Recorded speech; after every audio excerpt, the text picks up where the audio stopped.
जय जिनेन्द्र। क्लास शुरू करेंगे। जय जिनेन्द्र।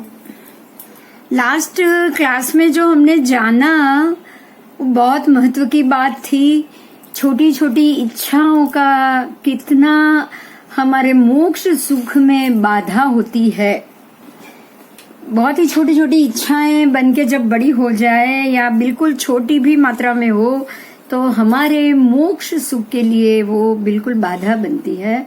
यही महत्व हमें पता चला कि इच्छाएं पालने से क्या तकलीफ होती। क्योंकि मनोयोग जो 4 मनोयोग है, 4 मनोयोग, 4 वचन योग, तो ये जो मनोयोग वचन योग है उसकी जो पीड़ा शायद 4 या 5 है, मुझे एग्जैक्टली नहीं पता। मुझे 5 का पता था, लेकिन मुझे एक दिन महात्मा ने बताया कि 4 है, तो शायद हो सकता है 4 या 5, लेकिन वो हम ढूंढ लेंगे, बाद में भी ढूंढ लेंगे। पर जो मनोयोग है उससे उसका रहना ही हमारे जीवन में या हमारी सोच में मनोयोग, मन की इच्छा का रहना ही हमारे घाती कर्मों को बांधने वाला होता है। ये हमने ये भी जब भी 14 गुणस्थान किया तब भी ये चीज बात जानी थी, बराबर। तो आपके यहाँ भी जो प्रश्न खड़ा हुआ, जो लास्ट क्लास में भी जो महात्मा ने बताए हैं, उसमें से भी आप देखोगे जो 6-7 मुद्दे थे सारे के सारे इच्छा के ऊपर निर्भर थे। फिर से मैं बोल रही हूँ वही 7 मुद्दे को आज के अपने नए दिन के लेक्चर में, कि जिसका सातत्य अरुचिकारक बने। जो अरुचि का मतलब ही इच्छा है, रुचि का अर्थ ही हो गई इच्छा। तो जो जिसका सातत्य मतलब जो हकीकत में अरुचिकारक हो, जो सत्य में अरुचिकारक हो। अरुचिकारक का मतलब क्या? तो जिससे कर्म बंद हो।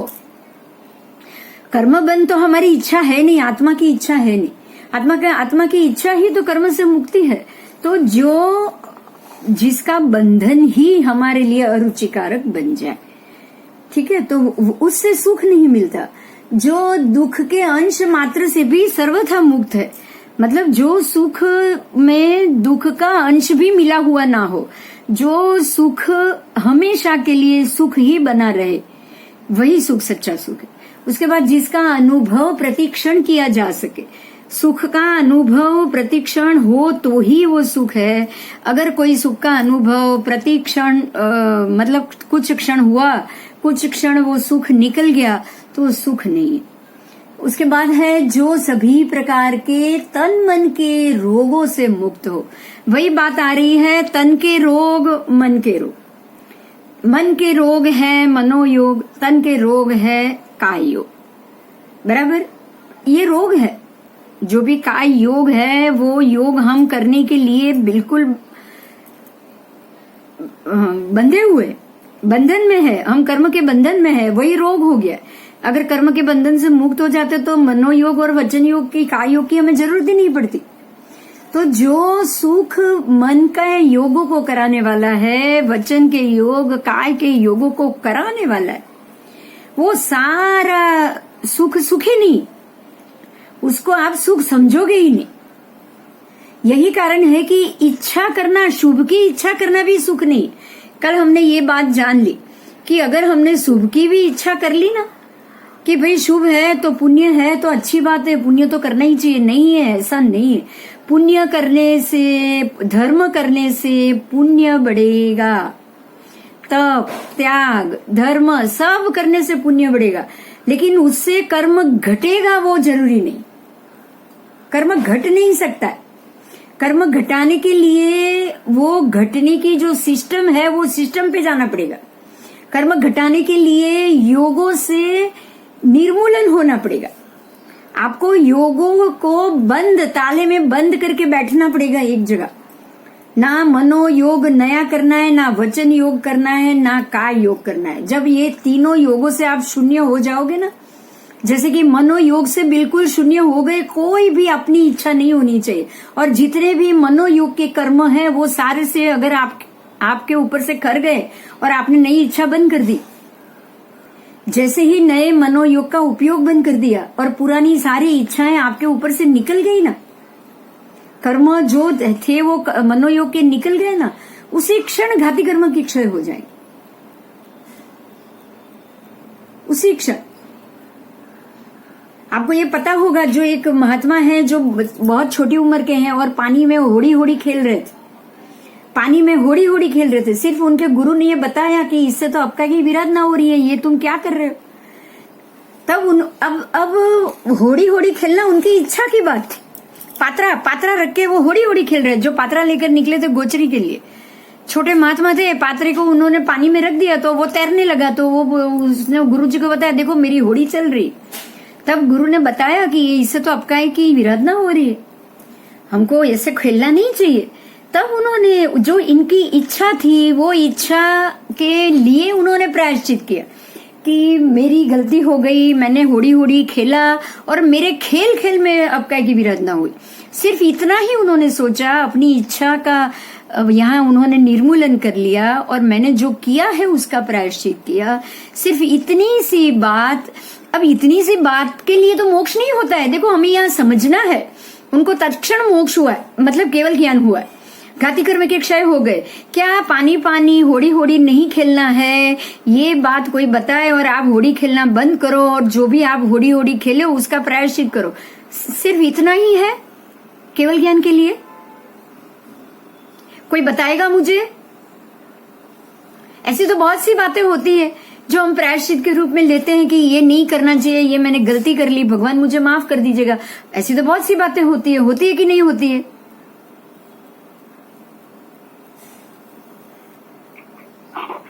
होती है। तो सिर्फ होड़ी होड़ी खेलना और खेला उसके लिए प्रायश्चित करना इतना कारण नहीं है केवल ज्ञान का। लेकिन उनके पहले के कर्म घट गए थे, उतर चुके थे, और जो नई इच्छा उन्होंने प्रकट की, उसका कर्म किया, वो तत्क्षण उन्होंने अपने ऊपर से प्रायश्चित करके खत्म कर लिया। देखो, बहुत समझने की बात है। अब वो संज्वलन कक्षा में आ चुके थे, उनके ऊपर लगे हुए पहले के सारे कर्म निकल चुके थे, और निकलने के बाद अब वो कर्म से आत्मा इतनी मुक्त हो गई थी, वो चरम भवी हो गए थे, क्षयिक संकेती बन चुके थे कर्म के क्षय होने के कारण, पूर्व के कर्म के क्षय होने के कारण। अब जो नया चढ़ रहा था वो संज्वलन कक्षा का था, अभी चढ़ा, अभी प्रायश्चित, अभी खत्म। तभी उनका केवल ज्ञान हुआ कि अब वो नई इच्छा जो उन्होंने बांध दी, वो उसका भी प्रायश्चित कर लिया। प्रायश्चित बहुत जरूरी। जो सुबह हम नया कर्म रात को दिन में करते हैं, उसका प्रायश्चित दूसरे दिन के सुबह के प्रतिक्रमण में होता है, रात के, और दिन के जो पाप कर्म किया उसका प्रतिक्रमण शाम के प्रतिक्रमण में उसका प्रायश्चित होता है। तो ये जो सुबह शाम जो प्रायश्चित करने की कक्षा है, अगर ये कक्षा में कोई क्षयिक संकेती पहुंच जाए या चरम भवी पहुंच जाए और वो 2 टाइम प्रतिक्रमण करके अपने तुरंत के चढ़े हुए कर्मों का अगर वो क्षय करने लगे ना, एक बात समझिएगा, अब ये संज्वलन कक्षा के कषाय में है, क्योंकि इनके आत्मा के ऊपर ज्यादा कर्म लगे हुए ही नहीं है, और अब इन्होंने अपनी इच्छाएं बनानी बंद कर ली। अगर कोई इच्छा कर ली तो तुरंत उसका प्रायश्चित कर लिया। ये महात्मा ने सिर्फ अपनी की हुई इच्छा और उसके ऊपर जो उन्होंने रमत की पानी में पात्रा रख के, उसका ही प्रायश्चित किया सिर्फ। लेकिन सारे कर्म खत्म हो चुके थे ना, इसीलिए केवली हो गए। ऐसे ही कुरगड़ू मुनि, ध्यान दीजिएगा, कुरगड़ू मुनि, उनके भी सारे, वो भी वही क्षण में आ चुके थे, क्षयिक संकेती के क्षण में आ चुके थे, चरम भोग में आ चुके थे। उन्होंने भी अपने ऊपर लगे पहले के सभी कर्मों का निर्मूलन कर लिया था। लेकिन जो केवल ज्ञान दिलाने वाला एक कर्म था उनका, जो आहार संज्ञा जो नहीं तोड़ पाए, संवत्सरी के दिन भात का आहार करने बैठे, सभी महामुनियों ने उनमें थूका, उनके आहार में थूका कि ले, तुझे आज भी खाना है ना तो ले, मेरी हमारी ओर से तुझे। ऐसे मुनि का रिवाज होता है उनके, जो कि पूछा जाता है कि आप क्या, आप आज मेरे में से भाग लोगे, ऐसा पूछना जरूरी। जैसे हम बच्चों को पूछते हैं भी आज ये खाना है, आप थोड़ा खाओगे, ऐसा ही। तो वो पूछने के लिए गए, सबने अंदर थूका और दिया कि ले, मेरी ओर से ये तुझे मिलेगा। और तब महात्मा ने यही सोचा कि मेरे कर्म ऐसे अशुभ है कि आज के दिन ये तपस्वियों के थूकों का मुझे लाभ मिला।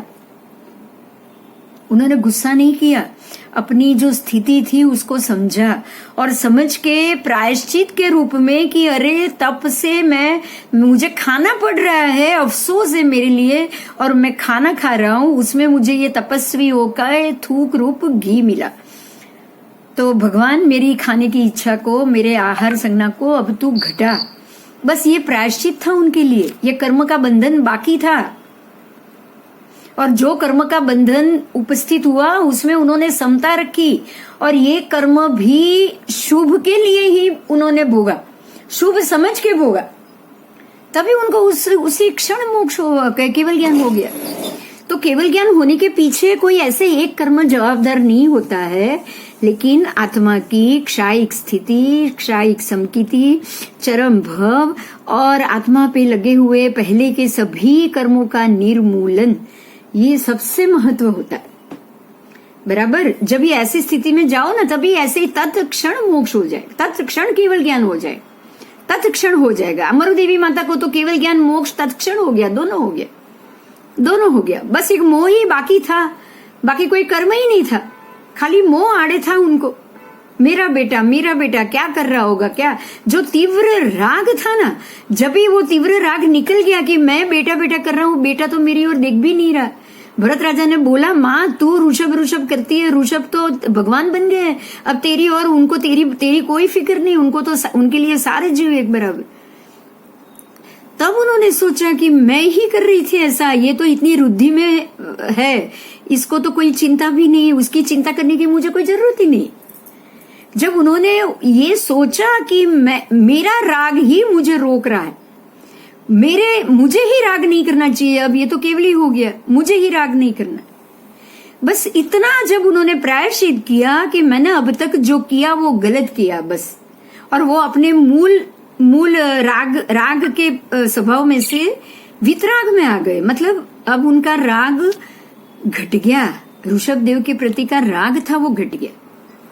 अब तक पता नहीं था, अब तक वो मुनि बन के घूम रहे थे, खाना नहीं मिल रहा था, ये भी सुना 400 दिन के बाद उसको आहार मिला, वो भी माता ने सुना था, तो चिंता हुए, स्वाभाविक है। तो चिंता कर रहे थे, ज्यादा राग से कर रहे थे, इसीलिए अटका था। कर्म तो उनके निर्मूल हो चुके थे, आयु कर्म भी क्षीण हो गया था, आयु कर्म और घाती कर्म, आयु कर्म भी खत्म हुआ, घाती कर्म भी खत्म हुए। ये तो बहुत कम होता है। 1 मिनट, हाँ 1 मिनट। तन के रोग और मन के रोग, तन के रोग भी यही है, तन का रोग है सिर्फ राग और द्वेष, किसी भी चीज में अति राग, किसी भी व्यक्ति या किसी वस्तु के लिए अति द्वेष, यही है हमारे मन का रोग। और तन का रोग अगर मन से ही रिलेटेड है, अगर आपने इतनी इच्छा की और आपको नहीं मिला, तो जो विचलितता आती है ना, मतलब जो डिप्रेशन आता है ना, जो गुस्सा आता है ना, उसकी असर तन के ऊपर भी पड़ेगी ही पड़ेगी। और खाने की इच्छा होना, जैसे वो कुरगड़ू मुनि का एग्जाम्पल था, तो वो तन के ऊपर भी असर पड़ता है, तन के ऊपर भी असर पड़ता है, क्योंकि तन की असर मन के ऊपर भी पड़ती है। वो भूखे तो रह नहीं सकते थे, भूखे नहीं रह सकते थे, इसीलिए वो उपवास नहीं कर सकते थे। तो तन के रोग का भी इलाज है प्रायश्चित, मन के रोग का भी इलाज है प्रायश्चित। आज मैं आपको प्रायश्चित और उसके लिए एक यही मुद्दे पे एक बात बताना चाहती हूँ। प्रायश्चित मतलब ये है कि हमने अपने इसी जन्म में, देखिए पूर्व के जन्म की तो हमें कुछ नहीं पता, ये आप समझ सकते हो, पूर्व के जन्म के मामले में हम कुछ नहीं जानते, लेकिन अभी के जन्म के मामले में हमें सब कुछ पता है, हमने कौन कौन से कर्म क्या किया और उसका प्रायश्चित हमने नहीं किया है। प्रायश्चित करना बहुत जरूरी है, और उसके लिए बहुत से ऐसे उदाहरण है जो प्रायश्चित नहीं करने से उनको क्या क्या तकलीफें हुई है। उसके लिए एक लक्ष्मणा साध्वी जी का भी एक बहुत बड़ा उदाहरण है, शायद आप में से बहुत सारे लोग ये जानते होंगे। उसी भव में लक्ष्मणा साध्वी जी ने अपने ही भव में एक ऐसे ही एक जो उन्होंने गलती, मतलब मन के पाप से, ऐसे तन के तो नहीं लेकिन मन के पाप सोच के इच्छा प्रकट करके, अपने मन में इच्छा उत्पन्न करके एक पाप हुआ उनसे और उसका प्रायश्चित वो लेने तो गए, लेकिन उन्होंने ये सोच के कि भाई ये किसी और का ये गुनाह है, किसी और ने ये गलती की है, तो उसको क्या प्रायश्चित होना चाहिए। देखिए, एक बात समझनी है कि ऐसा तो होता है, आपको ये पता है, बहुत सारे महात्मा, सभी महात्मा को आप जब प्रायश्चित या उसके लिए जब बोला जाए ना, तभी सभी महात्मा ये नहीं कहते। उनमें से कोई कोई महात्मा ऐसे भी होते हैं जो सिर्फ ये बोलते हैं कि आप अपने इसी जन्म के पापों को एक कवर में लिख कर दो, बराबर। आपने क्या क्या गलती की है, आप किस किस पाप की आलोचना लेना चाहते हो, वो एक लिखकर आप कवर में लिखकर दे दो। महात्मा ये नहीं, आपको ये पता होगा, बहुत से महात्मा ये नहीं चाहते कि आप अपना नाम उनको बताओ।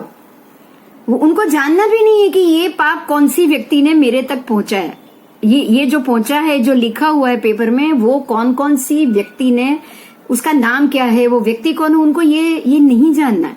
तो यहाँ भी अगर लक्ष्मणा साध्वी जी, मतलब तब तो शायद लिखने की बात नहीं थी, इसलिए उनको बोल के ही बताना पड़ना था, पर उन्होंने किसी और के लिए बोला ना, ये गलती हो गई। हमारे अभी के समय में कोई बहुत सारे ऐसे महात्मा पर्यूषण में आएंगे और आपको बोलेंगे कि आप अपने भव आलोचना, जो इसी भव आलोचना इसी भव की होती, पुद्गल वोसरानी की आलोचना है वो हमारे पूर्व भव की होती, लेकिन भव आलोचना इसी भव की होती है। और इस भव में, इसी मनुष्य भव में हमसे जो जो पाप सोच के हुआ या पाप करके हुआ, उसकी हमें अगर आलोचना लेनी है तो महात्मा को, अगर कोई महात्मा अगर ये क्रिया कराने वाले हो तो हमें जरूर करानी।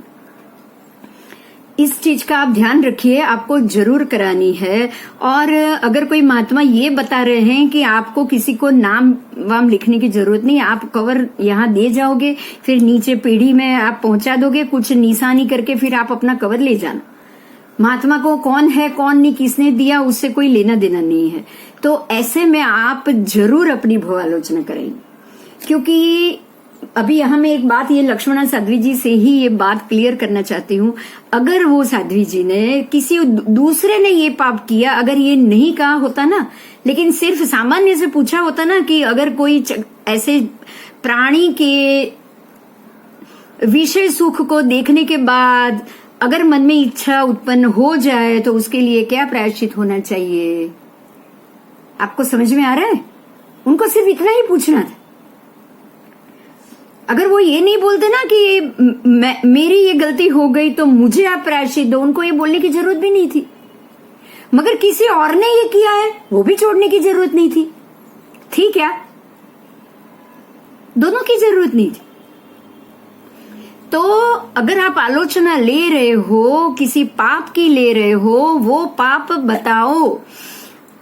तब तो बताना था, अब तो लिख के भी भेज सकते हो। अभी महात्मा भी यही बोलते हैं, बहुत सारे महात्मा, अगर आलोचना, भव आलोचना लेने वाले हैं तो, कि वो किताब देते हैं, एक वो किताब भर के दे दो, और किताब भर के आपने दे दिया, कहाँ दिया, किसने दिया, आप नाम नहीं लिखना चाहते, सिर्फ कोई और नंबर या निशानी लिख करना चाहते हैं, तो अपने आप, या पोस्ट बोले कि आप वो हम पोस्ट करा देंगे, अपने आप आपके घर पोस्ट आ जाएगी। भव आलोचना जरूर कराओ। बस भव आलोचना से एक बात ध्यान में रखिएगा, भव आलोचना इसी भव के पापों का प्रायश्चित, और पापों का प्रायश्चित अगर नहीं हुआ ना, बहुत समझना है इस बात को, अगर प्रायश्चित नहीं किया ना तो कर्मबंध भोग के ही खत्म करना पड़ेगा। भोगने का नंबर आएगा उसको, और भोगने के वक्त तो जो स्थिति में आपने बांधा है उसी स्थिति में आपको जाना है। हो सकता है तब आप समझ में भी ना आए और वहां से वापस नया कर्म बंद हो जाए, क्योंकि कर्म भोगने के वक्त भी नया तो बनता ही बनता है।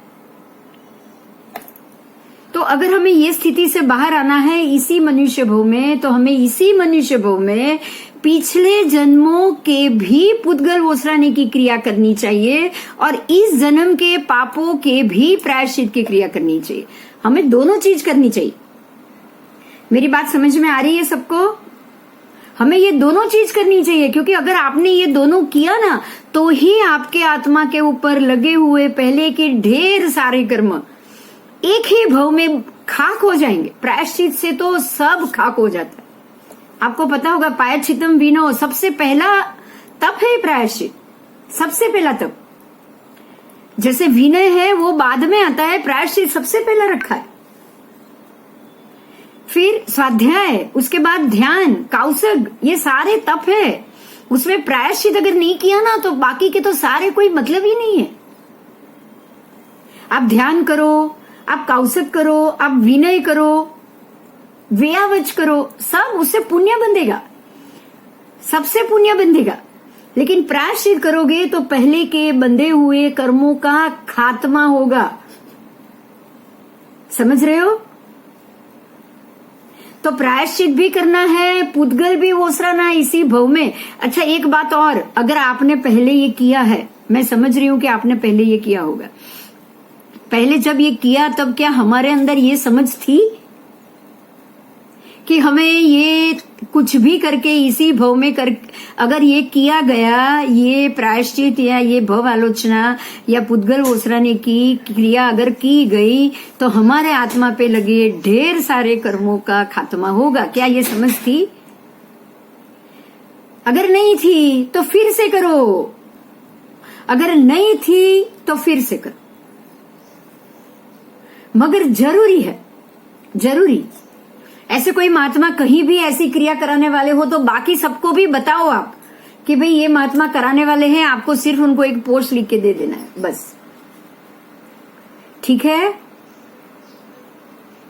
ठीक है ना? तो ये बहुत जरूरी है। आगे जाऊं मैं, कोई प्रश्न है तो पूछ लो, नहीं तो मैं आगे जा रही हूं। तो ये सभी प्रकार के तन के और मन के रोगों से मुक्ति ये प्रायश्चित से या भव आलोचना से ही हो पाएगी, क्योंकि उससे तन के रोग, आपके आत्मा पे लगे कर्म घटेंगे तो तन के भी रोग जाएंगे और मन के भी रोग जाएंगे, जिसे प्राप्त करने के लिए नसीब, शरीर, प्रसन्न मन या पदार्थ, इसमें से किसी की भी जरूरत ना पड़े। नसीब, शरीर, प्रसन्न मन, ये सारा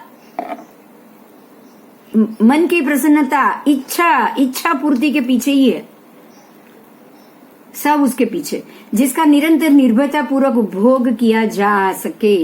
निरंतर उपभोग, सुख का निरंतर उपभोग और निर्भयता पूर्वक उपभोग। अब ये तो शरीरी जीव के लिए तो शक्य नहीं है, जो हमारी इच्छाओं को भड़काने वाला ना हो। देखिए अब यहाँ पे ये शब्द पे फिर से ध्यान दीजिए, इच्छाओं को भड़काने वाला। समझने की बात है, इच्छा भड़केगी तब, अगर इच्छा चिंगारी है ना, छोटी सी चिंगारी है ना तो ठीक है, अगर भड़क गई तो, बड़ा शोला बन गया तो। इच्छा ही राग है। राग की अवस्था को आपको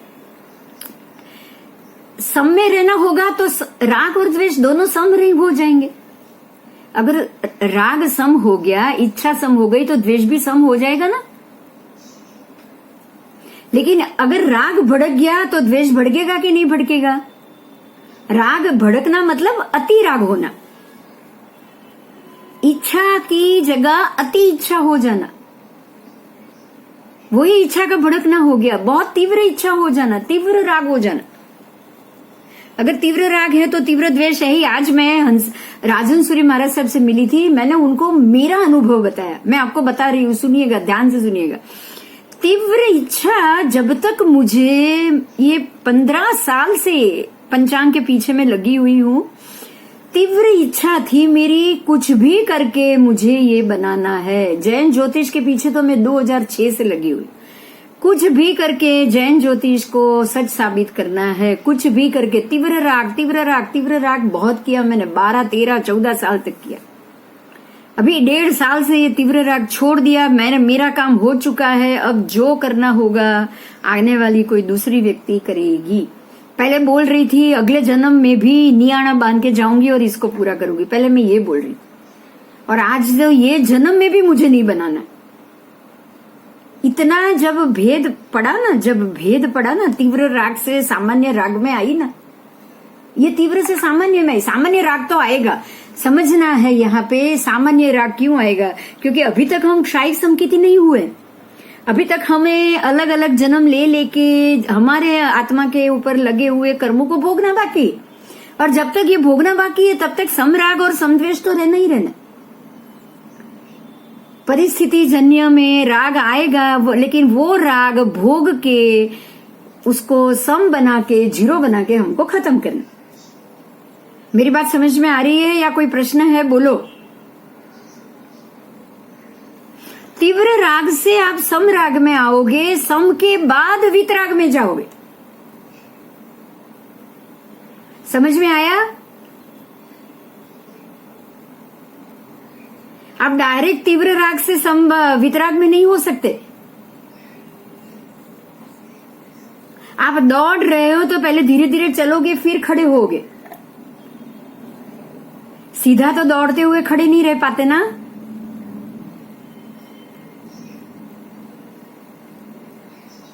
कोई जवाब नहीं मिल रहा है, समझ में आ रहा है? हाँ, तीव्र राग से आप सम राग में आओगे, मतलब अगर मैं अभी तीव्र रागी हूँ, मेरे बहुत से जन्म बाकी है, जैसे जैसे जन्म खत्म होते जाएंगे मैं मेरे कर्मों को घटाती जाऊंगी, तभी मैं सम राग में आऊंगी। और सम राग में आने के बाद तो अभी एक दो जन्म अगर बाकी है तो वितराग में जाना तो बहुत इजी हो जाएगा। हमें ये नहीं पता, लेकिन हमारे बिहेवियर से हमें मालूम पड़ता है कि हम राग में तीव्र है या गुस्से में तीव्र है। एक तो हम कहाँ खड़े, अगर हमको गुस्सा भी तीव्र आता है तो समझ लो कि अभी बहुत समय बाकी। अगर किसी चीज के पीछे शिद्दत है बहुत जबरदस्त, आपको पता है ये आजकल के सारे मोटिवेशनल लीडर सारे जो बोलते हैं कि आप अपनी इच्छाओं को लिखो, आप अपनी इच्छाओं को बोलो, रोज सुबह बोलो। आप सुनते हो कि नहीं सुनते हो ये सब?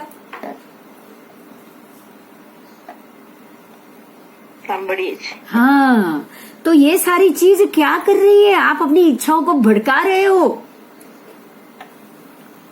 आप रोज लिखो, रोज बोलो, रोज लिखो कि मुझे ये चाहिए, मुझे ये चाहिए, मुझे ये चाहिए।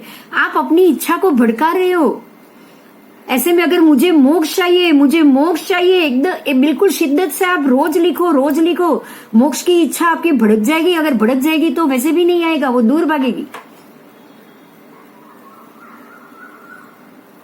यहाँ एक ही बात समझनी है कि जो आपका राग भी भड़क गया तब भी आपके लिए मोक्ष दूर है, आपका द्वेष भी भड़क गया तब भी मोक्ष आपके लिए दूर।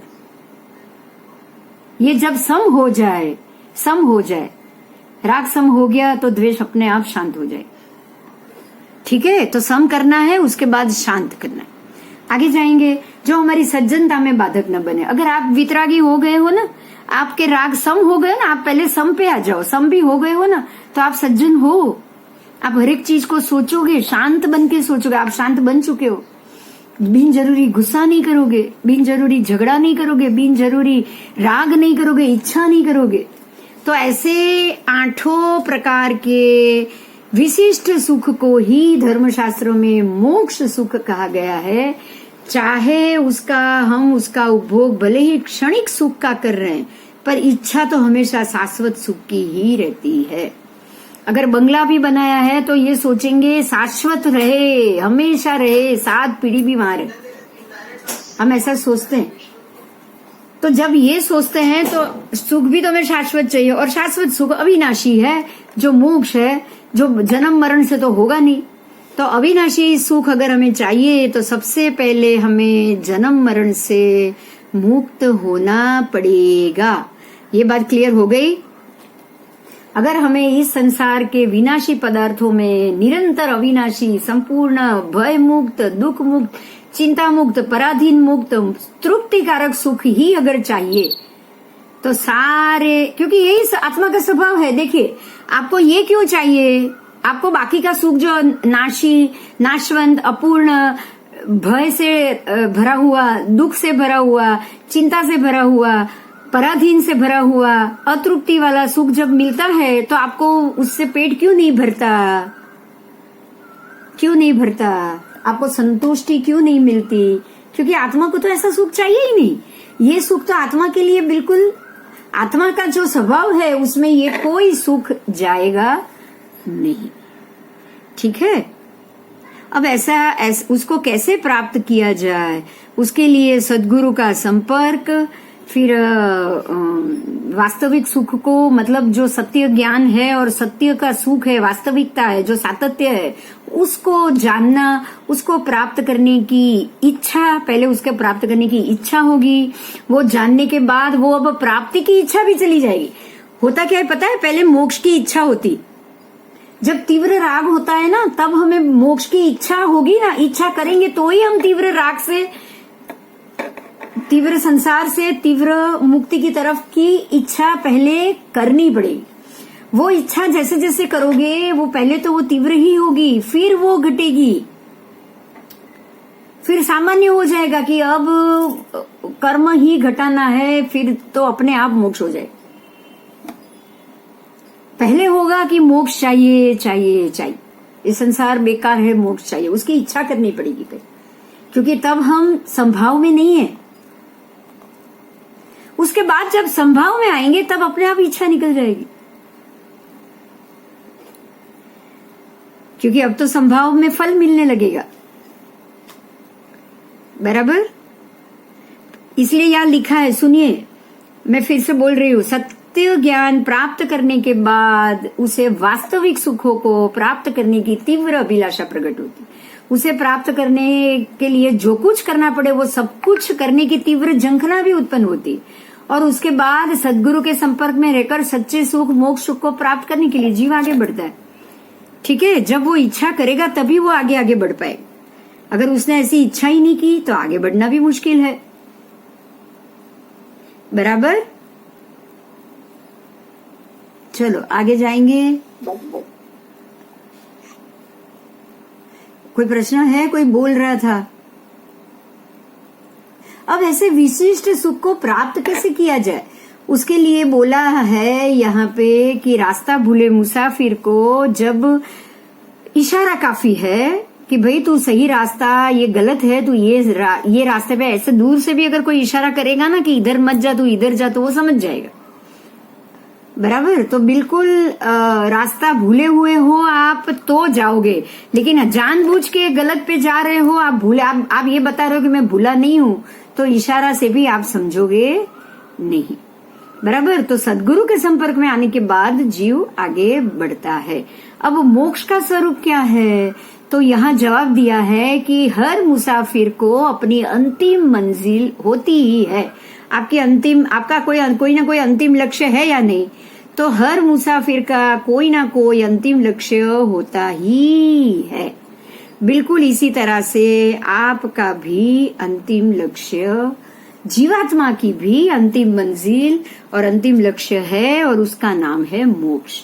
इस संसार में हर वस्तु में अलग अलग प्रकार की कक्षा होती है, जैसे कोई ज्यादा गरीब, कोई मध्यम गरीब, कोई सामान्य गरीब, तो इसी प्रकार से कोई सामान्य श्रीमंत, कोई मध्यम श्रीमंत, कोई ज्यादा श्रीमंत। बिल्कुल इसी हिसाब से जो अत्यंत सुखी है वो है मोक्ष, और जो अत्यंत दुखी है, मतलब जो जगह अत्यंत दुखी है, वो है नरक, और जो मध्यम है, जहाँ सुख सब है, अत्यंत सुख ही सुख है, वो है देवलोक, और जहाँ अत्यंत, मतलब हम बोलेंगे ना, सुख और दुख मध्यम है, वो है मनुष्य। तो इस प्रकार से ये चारों स्थान सुख की परिभाषा के लिए बताए गए हैं। ठीक है। अब हमें पसंद करना है कि जब हमें घर बदलना पड़े तो हम ऐसा स्थान नहीं पसंद करते जहाँ पे उपद्रव ज्यादा हो, परंतु ऐसा स्थान पसंद करते हैं कि जहाँ अब हम शांति से आगे रह पाए, बिल्कुल उपद्रव ना हो। तो इसी तरह जब मर के यहाँ से जाना पड़े तो नया शरीर धारण जब भी हमें करना है, जैसे हम कपड़े बदलते हैं वैसे ही हमारी आत्मा भी शरीर बदलती है। देखो ध्यान से सुनिए, जैसे आप कपड़े बदलते हो बिल्कुल उसी तरह से आपकी आत्मा शरीर बदलती है। ये शरीर आत्मा बदलती है जैसे हम कपड़े बदलते हैं। जैसे आज ये कपड़ा पहना है, अगर ये कहीं पहना, आज नया ही पहना हो, लेकिन कहीं कोई जगह कील भी लग जाए और फट जाए और आपको लगे कि ये फटा हुआ पहन नहीं सकते हैं, तो आप तुरंत कपड़े बदल देते हो ना। तो बराबर इसी तरह से जब ये आयुष्य खत्म हो जाएगा, तब जो शरीर वो कपड़े के रूप में आत्मा ने पहना था, वो कपड़े बदलने के लिए वो ये शरीर से निकल के दूसरे शरीर में प्रवेश करती है। तो आपको शरीर को बिल्कुल कपड़े की तरह देखना है, कपड़े की तरह देखना है। अब आप अकेले, आप तो अमर हो, आप मतलब आप कपड़े के हिसाब से आप तो एक ही हो और हमेशा रहोगे, और कपड़े 1000 हैं तो आप 1000 बदलते हो कि नहीं बदलते हो। तो इसी तरह से आत्मा अमर है, तो उसको तो 1000, 10,000, 15,000, 20,000 पता नहीं कितने जन्म लेने। तो आप बिल्कुल जैसे कपड़े बदलते हो, उसी तरह से आपको आत्मा का शरीर, आत्मा अपना शरीर बदलती है। आत्मा अमर होने के कारण हमारा जीवन तो सदा चालू रहता है, क्योंकि मात्र शरीर बदलना है। अब शरीर तो जब तक ये जीवन खत्म नहीं होगा तब तक तो वो बदल नहीं पाएगा। ऐसा तो है नहीं कि रोज बदलना है। अब जैसे कपड़े फट गए, ऐसे कुछ एक्सीडेंट हो गया और शरीर जीर्ण शीर्ण हो गया, अब ये शरीर टिक नहीं पाएगा, तो आत्मा तुरंत उसको छोड़ देगी। जैसे एक्सीडेंट का होना और हार्ट या कुछ हार्टबीट या घट जाना या सांस नहीं ले पाना, और तुरंत आत्मा ने वो शरीर छोड़ दिया अगर वो नहीं ले पा रही है तो। सीधी सी बात है, बिल्कुल जो अपवर्तीय अनपवर्तनीय आयु है ना, ये ऐसे ही चलता है। कुछ 7 प्रकार से आपका शरीर आयु भंग करता है। जैसे कि विष खा लिया, विष तो खा लिया, सारी नस नाड़ियों की जो खून दौड़ता है ना, वो सारी नस नाड़ियां फट गई। विष लेने से सारी नस नाड़ियां फट जाती है। अब फट गई तो खून तो दौड़ेगा नहीं, दौड़ के हार्ट में पहुंचेगा नहीं, तो मृत्यु हो जाएगी, तुरंत मृत्यु हो जाएगी।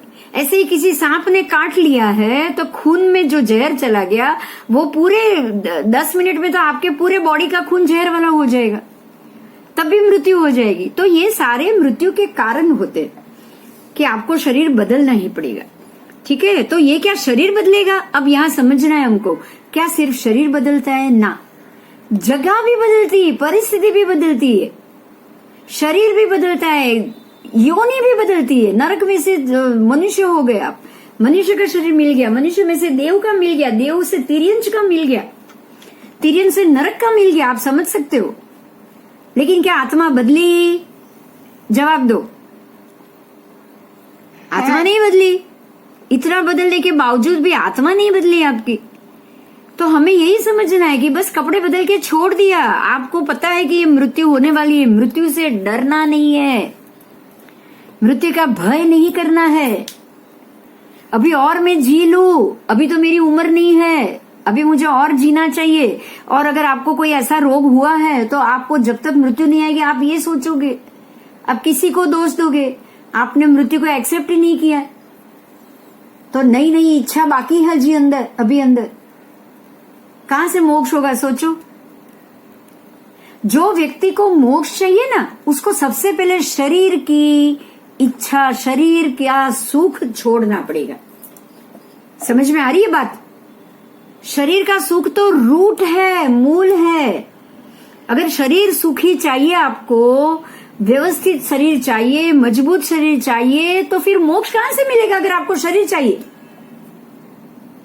मोक्ष की सबसे पहली कंडीशन क्या है बताओगे? शरीर का छोड़ना।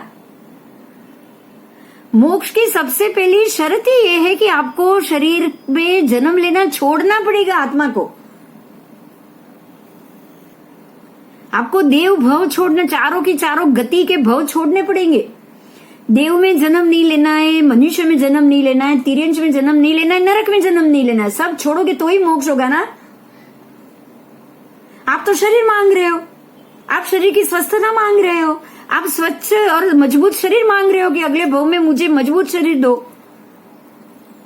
क्या होगा? सबसे पहले जन्म मिलेगा।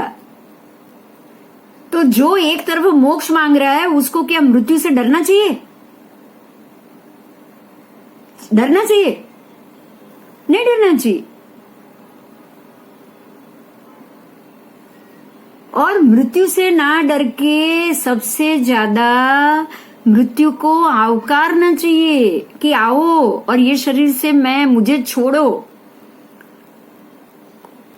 और अगले हिसाब में अगले जन्म में समता से मरना चाहिए, समता से, संभाव से, कि अगले जन्म में के शरीर कर्म भुगतने के लिए मैं मानसिक रूप से तैयार हूं।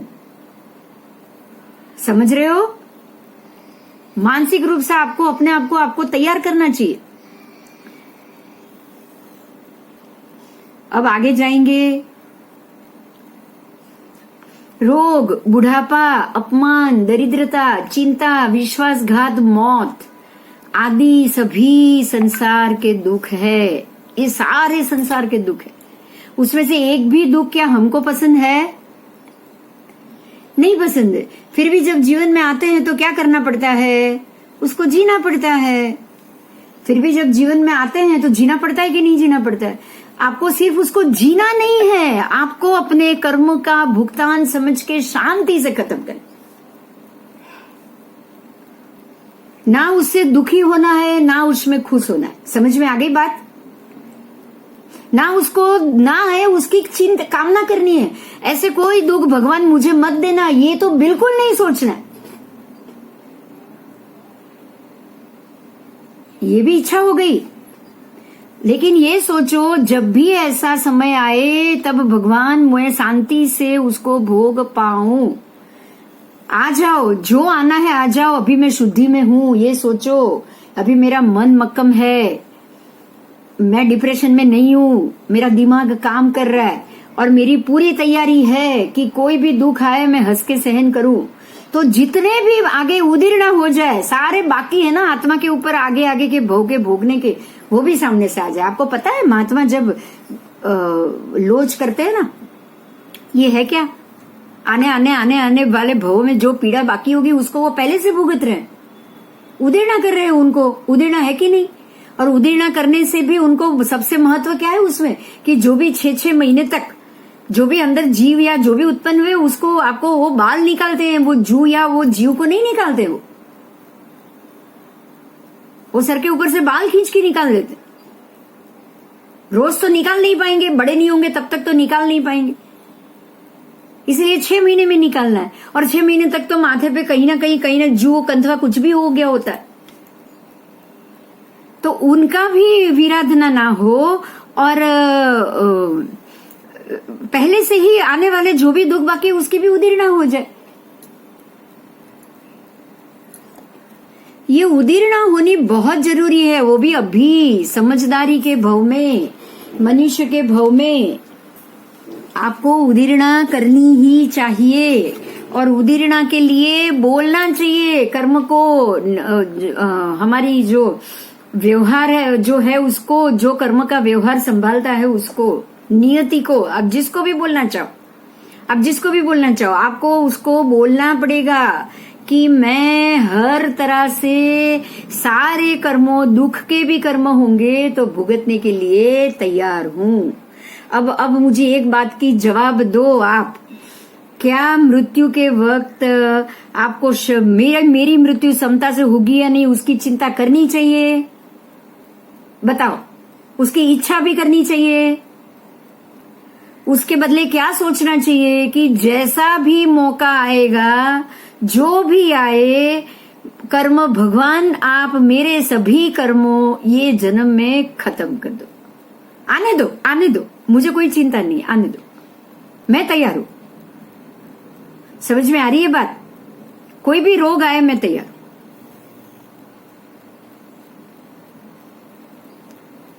हाँ, अगर आप नहीं लड़ पा रहे हो, लड़ते अगर आपके बोले ना हम शरीर में कि भाई ये पीड़ा ऐसे ही नहीं सहन हो रही है और कोई दवाई लेनी पड़ रही है और आप ले रहे हो, नहीं सहन, जब आपके सहन शक्ति की मर्यादा से बाहर निकल जाए, आपका मन विक्षिप्त हो जाए और दवाई लेनी पड़े तो लो। क्योंकि होगा ये कि एक बार दवाई लेनी पड़े या कीमो लेनी पड़े, वो छोटे छोटे जीव है जो आपके बॉडी में है, वायरस के जीव, वो पंचेंद्रिय तो है नहीं, वो त्रस्त तो है नहीं, बराबर? एक इंद्रिय की है ना, खुद खून में है, एक इंद्रिय की ही है, तो वो जीव की विराधना होगी एक बार कीमो लेने से, लेकिन आप शुद्धि में जरूर हो। आपका मन आपके काबू में होगा। होगा कि नहीं होगा? होगा कि नहीं होगा? तो ये भी नहीं करना है कि आप दवाई मत करो और छोड़ दो सब। जो जीव की विराधना होती है वो एक इंद्रिय की होती है, छोटे जीवों की होती है, लेकिन आपने अगर अपने दिमाग से काबू हटा दिया ना, मन के ऊपर से काबू हटा दिया ना, वो नहीं चलेगा। बराबर। आपको देखिए, यहाँ पे मैं ये तो जीव की बात होगी, मैं एक एग्जाम्पल देना चाहूंगी। जब भी परमात्मा या कोई भी महात्मा, जब भी परमात्मा की बात करूंगी, जब भी वो तप करते हैं ना मांस खमण का या ऐसा, आप भगवान ने कितनी बार जैसे चंदन बाला के वक्त 5 महीने और 25 दिन के उपवास थे, 6 महीने के नहीं थे भगवान को, मतलब उन्होंने 6 मास की तपस्या रहने की थी। जब भी उनको लगे कि शरीर को आहार की जरूरत है, उन्होंने आहार किया है। समझ में आई बात? उनके लगे उनको कि शरीर को आहार की जरूरत है, तब उन्होंने आहार किया। अब हमें यही समझना है कि आहार की उनके शरीर को जरूरत लगी, अगर उन्होंने नहीं किया होता तो क्या वो अपने दिमाग पे काबू रख पाते? बताओ। जब आपके शरीर की नस नाड़ियां खींचे, भूख के मारे, आपका दिमाग काबू में रहेगा? नहीं रहेगा। तो कभी भी जबरदस्ती लांघड़ करते हुए या मर के तप को करने के लिए मना किया गया है। समझ में आई बात? जब आप तप कर रहे हो, आपकी शारीरिक मानसिक दोनों स्थिति नॉर्मल रहनी चाहिए। ये बहुत जरूरी। अगर ये स्थिति नॉर्मल नहीं है तो तुरंत पारणा करिए, पर मानसिक लेवल कभी भी गिरना नहीं चाहिए। ठीक है, आगे जाएंगे।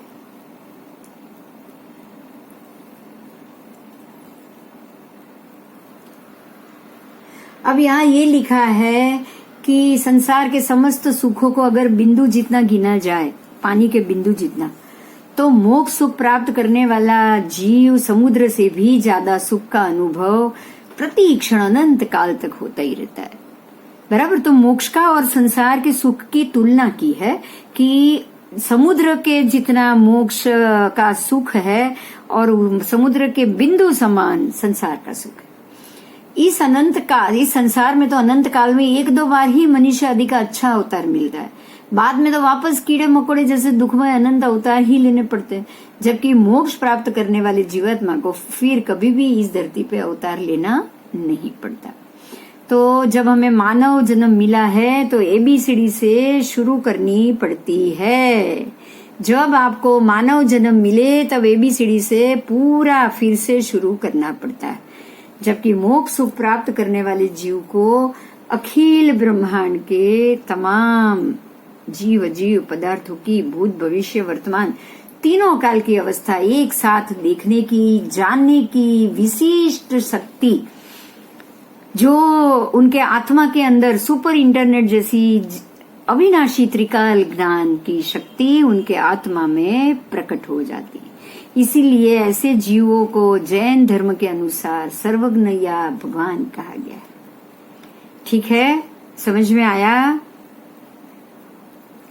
अब एक और सवाल खड़ा होता है कि ऐसा मोक्ष सुख मिलता है किसको? देखो, मोक्ष सुख की इन्होंने कल्पना तो बहुत अच्छी कर ली कि मोक्ष सुख की तुलना, संसार की तुलना में मोक्ष सुख क्या है, कैसा है, ये तुलना कर ली। अब ये बता दिया कि भाई ये किसे मिल सकता है, कैसे जीव प्राप्त कर सकते, जीव की क्या क्या योग्यता होगी उसमें, है ना। हर किसी को तो मिलने वाली नहीं है चीज, तो ये होड़ में कौन कौन जीव टिक सकता है, ठीक है, उसको हम देखेंगे।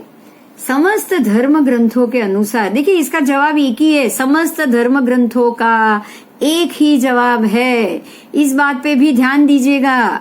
समस्त धर्म ग्रंथों का एक ही जवाब है। इसके लिए आपको जो भगवत गीता है उसके 15वें अध्याय में भी पूरा संसार को इसको कर्म के मूल कहा गया है, वृक्ष कहा गया है, वृक्ष के मूल जैसे संसार है, और वहां से भी आत्मा का मोक्ष कराना, कैसे कराना, पूरी स्थिति का वर्णन किया गया। तो मोक्ष ऐसा नहीं है कि मोक्ष सिर्फ जैन धर्म में, और आप पहले ही ये जान चुके हो कि जो हमने मोक्ष सिद्ध गति के 15 भेद जाने थे, उसमें ये भी एक भेद था, अन्य लिंग से सिद्ध होना, नहीं सिर्फ जन्म यहाँ से होना, जैन धर्म से होना ऐसे नहीं, और लिंग से भी आप सिद्ध हो सकते हो। तो ये मोक्ष की रचना सिर्फ जैन की है, ये मान्यता ही गलत है।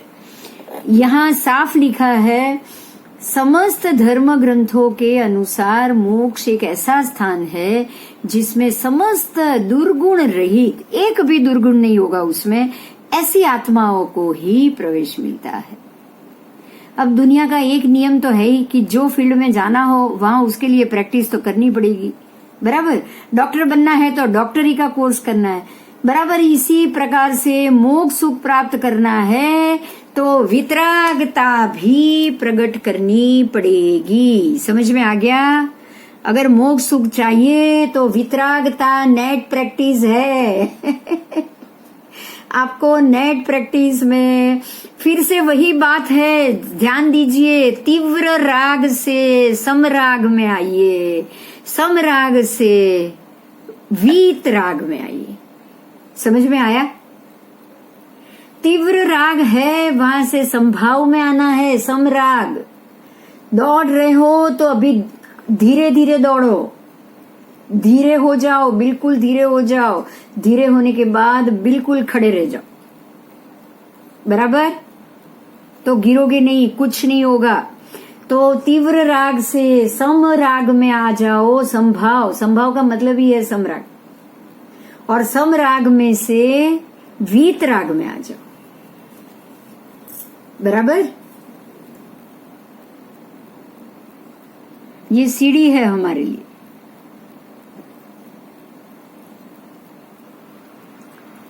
इस नियम अनुसार मोक्ष सुख भी वही प्राप्त करेगा जो अहंकार, क्रोध, माया, लोभ आदि कितने पता है, 10 संज्ञा है। ओग संज्ञा, सामान्य संज्ञा, उसमें तो ज्ञान भी आ गया है। सिर्फ ये नहीं, अहंकार, क्रोध, माया, लोभ नहीं, मैं अभी 10 का आपको एक बार अभी नाम बोल रही हूँ, सुनिएगा। जो अपने आत्मा के ऊपर ये संज्ञा बनकर बैठी है, आहार संज्ञा, भय संज्ञा, क्रोध, आहार संज्ञा, भय संज्ञा, परिग्रह संज्ञा, मैथुन संज्ञा, ठीक है। यहाँ तो क्रोध, मान, माया, लोभ ही लिखा है, लेकिन इससे पहले ये 4 संज्ञा है बड़ी, क्योंकि ये क्रोध, मान, माया, लोभ है ना, एक चीटी नहीं करती। उसमें उतनी बुद्धि नहीं है। एक सिंह या कोई प्राणी नहीं करेगा कि वो 1 साल का अनाज भर के रख ले, भर भी नहीं पाएगा। क्रोध, मान, माया, लोभ, उसके बाद पहले आहार संज्ञा, भय संज्ञा, मैथुन संज्ञा, परिग्रह संज्ञा, उसके बाद है क्रोध, मान, माया, लोभ, 8 हो गए। उसके बाद है सामान्य बुद्धि, सामान्य संज्ञा, जो वो तंदुलिया मत्स्य कर रहा था। मैं बार बार एक ही उदाहरण इसलिए दे रही हूं, मैं आपको वापस पूरा उदाहरण समझाने ना बैठूं। समझ में आया? तंदुलिया मत्स्य का उदाहरण पहले मैंने दे दिया हुआ है। तंदुलिया मत्स्य का सामान्य ज्ञान ही उसको 7वीं नरक में ले जाता है। सामान्य बुद्धि कह रहे इसमें अक्ल नहीं है जरा। वहां से मछली भाग गई, इस तरफ का मुंह खोल के थोड़ा सा इस तरफ घूम गया होता तो उसको मछली मिल गई होती। सामान्य ज्ञान। हम किसी को बोलते हैं अरे तेरे को आता नहीं है, तेरे को आग ही लगानी है ना, आग ही लगानी है ना, तो एक काम करना, केरोसिन पेट्रोल डालना, तो तुरंत सबका सब जल के खत्म हो जाएगा। आपने सामान्य बुद्धि दे दी उसको। किसी को जैसे बोलना कि एक डॉक्टर के पास जाओ और ऐसी दवाई दो जो रोज थोड़ा थोड़ा जहर उसके शरीर में जाए, ये भी सामान्य बुद्धि है। कि किसी को मालूम भी नहीं, जब बीच का रास्ता जो निकालते हैं ना, समझिएगा, ध्यान दीजिएगा, बीच का रास्ता है ना, वो सामान्य बुद्धि। जैसे वो लक्ष्मण साधु जी ने की कि प्रायश्चित तो लेना ही है, सामान्य बुद्धि थी ये कि मैं मेरा नाम ना लूं, किसी और का नाम ले लूं, क्या फर्क पड़ता है, प्रायश्चित तो मुझे ही करना है। सामान्य बुद्धि थी ना ये, बीच का रास्ता था कि नहीं? बीच का रास्ता था।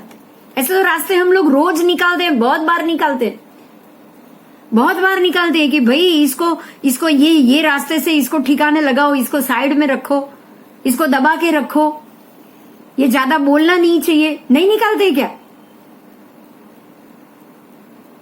निकालते रहते। और उसके ये है 9वीं और 10वीं संज्ञा है विशिष्ट ज्ञान, विशेष ज्ञान, जो बड़ी मात्रा में, जैसे आज नरेंद्र मोदी पूरे देश के लिए ले रहा है। आज अगर कोविड वैक्सीन बनाने वाला पूरे के पूरे दुनिया के लिए ले रहा है, जैसे अगर चाइना ने अगर ये मातम लाया है तो उसने पूरी दुनिया के लिए ये डिसीजन तब लिया होगा या नहीं लिया होगा? ये विशिष्ट ज्ञान होगा कि नहीं? अगर उसने लिया है तो, अगर उसने लिया है तो होगा कि नहीं होगा? बताओ। होगा। और ये कितनी बड़ी मात्रा में पाप आपको ढोना पड़ेगा, आप सोच सकते हो, समझ सकते हो? जिसने भी एक बात समझिएगा, जो व्यक्ति ने भी ये जो माणिकचंद गुटखा जैसी कोई ऐसी तीव्र होती है ना, जैसे गुटखा जैसी, जिसमें से जो खाने से एक तीव्र उसका उसमें रस उत्पन्न हो, ऐसे अफीण जैसी, हेरोइन जैसी, जो आज के जमाने में उसको हेरोइन बोलते हैं या अफीण बोलते हैं, वो नशीली चीज अगर किसी ने खाने में मिलाई और वो खाना, दवाई या खाना उसने बेची ताकि वो व्यक्ति को इसकी धीरे धीरे आदत लग जाए और उसका सामान ज्यादा बिके, ऐसा होता है कि नहीं होता है? होता है। ड्रग्स की आदत ऐसे ही लगती है ना लोगों को, और आप वो डिमांड बढ़ जाए, आपको डिमांड बढ़ जाए, आपका सप्लाई बढ़ जाए, आपका पैसा बढ़ जाए। तो ऐसी चीज में जिसमें जीव का शरीर उपयोग में आता हो, वो पंचेंद्रिय जीवों का भी शरीर उपयोग में आता है इसमें तो कभी कभी। तो ये जीव की इस प्रकार की विशिष्ट बुद्धि से जब आप करोड़ों जीवों का खात्मा करते हो ना, जब, तो वो है विशिष्ट ज्ञान, जो बड़ी मात्रा में जो तकलीफ होती। जैसे वो हिरोशिमा के ऊपर बॉम्ब ब्लास्ट हुआ, याद कराऊं मैं, नागासाकी, हिरोशिमा, उसके ऊपर बॉम्ब ब्लास्ट हुआ, कितने जीव मर गए, कितने लोग आज भी वहां के जो बच्चे जन्म लेते हैं ना, वो भी क्षतिग्रस्त होते। तो ये सारा विशिष्ट ज्ञान अब वो कहाँ लेके जाएगा? आप सोच लो, यहाँ पे सिर्फ 4 कर्म की बात की, आपने 10 कर्म जाने। सुनिए, अभी ये सारे अंतरंग दोषों को जीतने के लिए निरंतर प्रयत्नशील करना पड़ेगा। मतलब ये हुआ कि ये सारे दोष जो 10 प्रकार के संज्ञा है, वो 10 के 10 उसको निर्मूलन करना पड़ेगा, खत्म करना पड़ेगा। यहाँ पे एक बात फिर से, एक और उदाहरण दे रही हूं, ध्यान से समझिएगा। जब भगवान को वो गोवाले ने पूछा कि मेरे गाय भैंस कहाँ गए, उन्होंने कोई जवाब नहीं दिया। बराबर कि मेरे गाय भैंस कहाँ गए, उन्होंने कोई जवाब नहीं दिया। ऐसे ही अगर कोई पूछ रहा है, कोई शिकारी आके पूछ रहा है कि हरण कौन सी दिशा में गया, तो क्या वो किसी व्यक्ति को जवाब देना चाहिए? नहीं देना चाहिए, नहीं देना चाहिए। क्योंकि अगर आप बुद्धि से, अगर आप उल्टा भी दो, अगर आप यहाँ नहीं, आप उल्टी दिशा बताओ, आपने विशिष्ट ज्ञान लिया, आपने ये सोच के लिया कि ये यहाँ एक हरण को मैं बचाऊं और इसको दूसरी दिशा में भेजूं, वो दूसरी दिशा में गया, वहां उसको 5 हरण मिले, एक नहीं 5 मिले। बताया किसने उसको? हमने। तो करण अनुमोदन किसको लगेगा? हमको। हाँ, वो तो 5 को मार देगा वो। इसीलिए बताना ही नहीं है, मौन रहना है। समझ में आया? क्योंकि यहाँ विशिष्ट संज्ञा, सामान्य संज्ञा, ओग संज्ञा, दोनों को निर्मूलन करना है। कोई बुद्धि का उपयोग ही नहीं करना है, खाली सत्य जानना है, सत्य सम्यक ज्ञान को जानना है बस। कि क्या सत्य है, आपने जान लिया कि चुप रहना है, 10 संज्ञा को हमें 0 करनी है, ये जान लिया, ये विशिष्ट ज्ञान है, वो जान लिया, बात खत्म हो गई। अब उसको क्रिया में लाना पड़ेगा। मोक्ष जानने का रास्ता पता चल गया, अब उसको क्रिया में लाना पड़ेगा। क्रिया में लाओगे ना, जब भी आप लाओगे ना, अपने आप आपकी संज्ञा, ओग संज्ञा, सामान्य बुद्धि सब खत्म। क्रिया में कैसे लाओगे? तो किसी को बताना नहीं है रास्ता। अब ज्यादा से ज्यादा कौन सा पेस्ट कंट्रोल अच्छा है, कौन सी दवाई अच्छी है जिससे जीव ज्यादा नहीं आएंगे, ये क्या हुआ? विशिष्ट ज्ञान हुआ कि नहीं हुआ ना? कौन सी उदय की दवाई ज्यादा अच्छी है, ये विशिष्ट ज्ञान है, विशिष्ट बुद्धि है। ये क्या ऐसी बुद्धि के प्रयोग करने से कौन सा ज्ञान बढ़ेगा? आपने कौन सा ज्ञान बताया? पागल का ज्ञान है ये सम्यक ज्ञान है क्या? नहीं है, नहीं है, नहीं है। समझ में आ रहा है? मोक्ष के लिए क्या ज्ञान की जरूरत है? अभी मैं ये पूछ रही। सामान्य ज्ञान भी नहीं लेना है, विशिष्ट ज्ञान भी नहीं लेना है। सिर्फ वहां के जाने का क्या रास्ता है वो ढूंढो, उतना ही ज्ञान। उसके बाद कर्म में लग जाओ, उस पर विश्वास करो, वो दर्शन, और उसके बाद सारे कर्मों को घटाने के लिए लग जाओ। समझ में आई बात? ज्यादा ज्ञान की तो जरूरत ही नहीं है यहाँ, ठीक है? तो ऐसे वातावरण में ही रहना चाहिए कि जहां निरंतर प्रयत्नशील हो सको और ये 10 अहंकार, क्रोध आदि, आहार आदि 10 संज्ञाओं का आप नाश कर पाओ।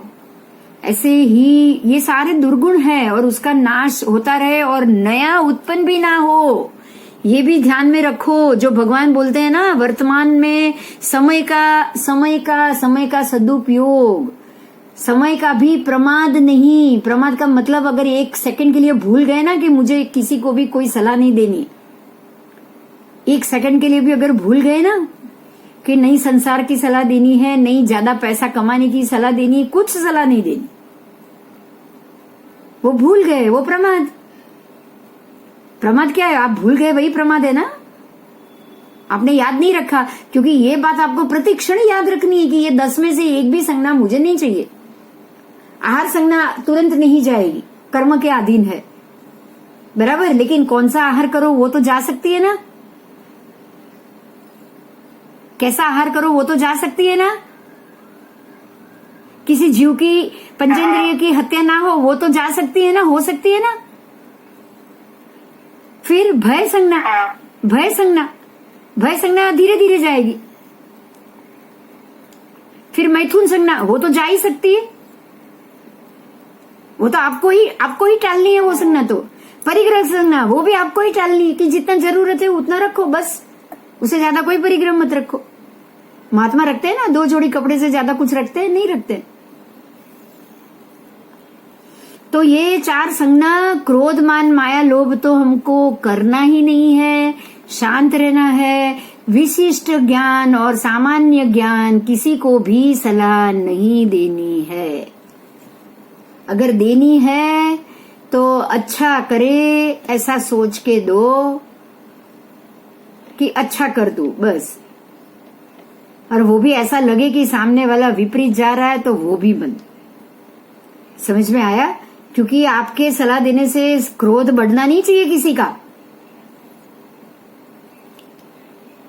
ठीक है? किसी का अहंकार नहीं बढ़ना चाहिए। आगे आओ। भारत भूमि बहुरत्ना वसुंधरा होने के कारण अन्य पंथों में भी ऐसे दुर्गुण नाशक और सद्गुण पोषक शुभ वातावरण कहीं कहीं हो भी सकता है, पर हमारे ध्यान में जो आया है वो है जैन दीक्षा। अगर आपने जैन दीक्षा ली तो आपको दुर्गुण नाशक वातावरण और सद्गुण पोषक शुभ वातावरण जरूर मिलेगा, जिसमें जिनके संपर्क से हमारा जीव दुर्गुणी बनता है, ऐसे अशुभ संयोगों का सर्वथा त्याग तथा सद्गुण पोषक शुभ संयोगों का सर्वथा स्वीकार करने में आता है, जिसका वफादारी पूर्वक पालन करने से व्यक्ति ज्यादा से ज्यादा 7-8 भव में मोक्ष सुख को प्राप्त कर लेता है। और अगर साधना जोरदार हो तो 1-2 जन्म ही पर्याप्त है। देखो यहाँ हमारे लिए एक बहुत बड़ी और अच्छी जानकारी की बात आई। जानकारी की बात यह है कि अगर आप संभाव में आ गए, अगर आप दुर्गुण नाशक और सद्गुण पोषक वातावरण में आ गए, समझिएगा, सिर्फ वातावरण की बात की, और संभाव में आ गए तो ज्यादा से ज्यादा 7-8 भव, बस, उससे ज्यादा नहीं। और अगर वितराग में धीरे धीरे चले गए, नियम में चले गए, दीक्षा में जाके सारा कर्म की जो स्थिति है उसको घटाने के लिए अगर आप चले गए, तो ये 2 जन्म भी पर्याप्त, 1-2 जन्म बस, ज्यादा नहीं। ठीक है, तो आपको अब यहां से चढ़ के, जैसे आप श्रेणी चढ़ रहे हो, जैसे आप दादर चढ़ रहे हो, जैसे आप गुणस्थान चढ़ रहे हो, गुणस्थान में भी आपको पता है कि सम्यक दर्शन होने के बाद आप 4थे गुणस्थान में आ गए, अभिरीति सम्यक दृष्टि, उसके बाद तो बढ़ना ही बढ़ना है, नीचे तो उतरना ही नहीं है ना। क्योंकि एक बार मिथ्यात्व छोड़ के दूसरे, तीसरे, चौथे में चढ़ गए आप, मोक्ष निश्चित हो गया, आपके भव परंपरा निश्चित हो गई। ठीक है, तो ज्यादा से ज्यादा 7-8, संभव में आए तो 7-8, वापस जो दूसरा सम्यक दर्शन हुआ क्षायक शमिक तो 7-8 भव, और क्षायिक हो गया तो 1-2 भव जन्म में ही मोक्ष, 1-2 जन्म में ही, तीसरे भव में तो क्षायिक समकिति मोक्ष हो जाता है। बांधने वाले की बात हो रही। सैनिक राजा ने बांधा क्षायिक सम्यकत्व, बांधा, अब सत्ता में पड़ा है, एक नरक का जीभव, उसके बाद सीधा तीर्थंकर परमात्मा का जी। ठीक है, वर्तमान में होने वाली जैन दीक्षाओं को देखकर बहुत लोगों के मन में ये सवाल खड़ा होता है कि इन लोगों के पास इतना सारा धन वैभव है, फिर भी सब कुछ छोड़ के क्यों निकल गए। अभी आपको समझ में आ गया कारण? मैं पूछना चाहती हूँ आपको, कारण समझ में आ गया कि इतने लोग इतना पैसा होने के बावजूद भी छोड़ के क्यों निकल जाते हैं? हाँ, कारण समझ में आया? इनको ये बात समझ में आ गई कि कितना भी सुख, पैसा, धन, संपत्ति देने वाला अगर वो दे रहा है तो वो बिल्कुल हमेशा के लिए टिकने वाला नहीं है।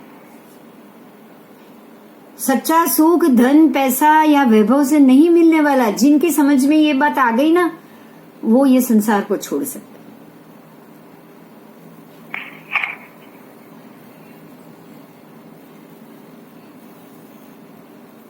जो छोड़ रहे हैं वो बिंदु तुल्य भी नहीं है, और दीक्षा के फलस्वरूप जो प्राप्त करेंगे वो समुद्र से भी ज्यादा होगा।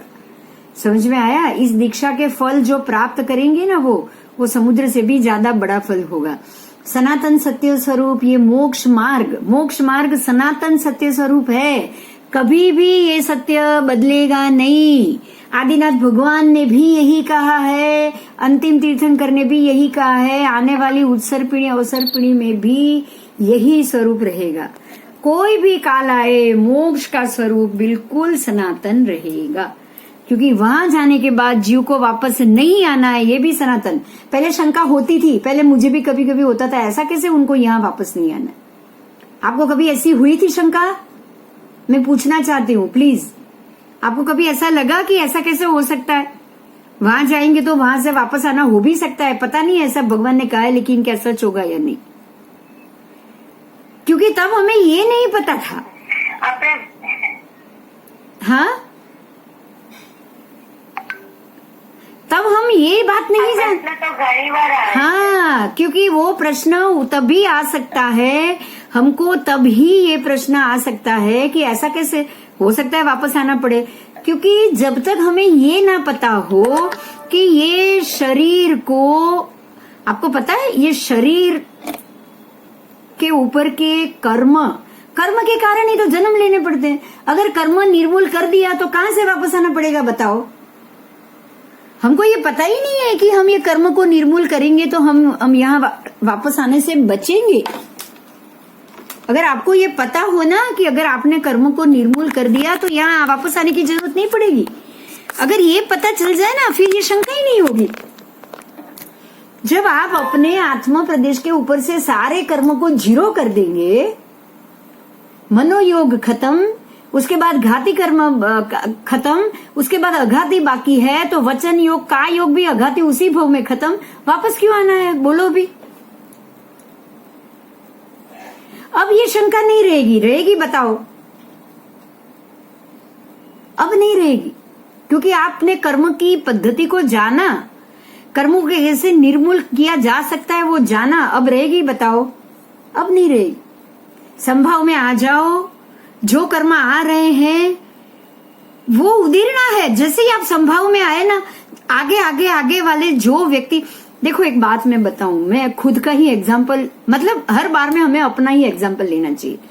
जब आप संभाव में आ जाओगे तब जो आसपास की व्यक्ति है ना, अब संभाव में आ गए, अब मानो कि आपको, जैसे अभी आपने पढ़ा कि अगर आप संभाव में आने के बाद अगर बहुत अच्छे तरह से राग द्वेष में से आप अति राग से बिल्कुल समराग में पहुंच गए हो, तो आपके 7-8 भव से ज्यादा है नहीं, और अगर कम से कम 2-3 भव से ज्यादा नहीं है, तो अब जो आसपास की व्यक्ति है जो है ना, वो अगर आपके आने वाले 3 भव तक अगर वो आपको नहीं मिलने वाली होगी ना, तो वो आपके सामने जो भी उनका जो पेंडिंग कर्म होगा ना, वो भुगतान के लिए सामने तुरंत आ जाएगी।